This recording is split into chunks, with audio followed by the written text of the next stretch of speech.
कच्ची जवानी है पकने तो राजा। नखरे तू छोड़ गोरी बाहों में आजा। पागल हो गए हो क्या तुम? अरे चलो शुरू करते हैं। कच्ची जवानी है पकने तो राजा। नखरे तू छोड़ गोरी बाहों में आजा। अरे जा जा, झूरे का गजरा बिखरने न दूंगी। डोंट वरी, कुछ नहीं होगा।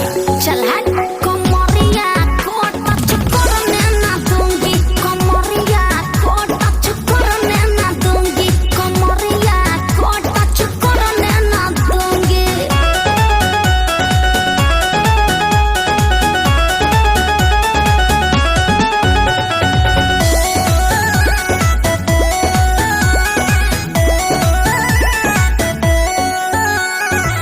बाली उमर भी पातर कमर है। जोश में जवानी के पागल समर है।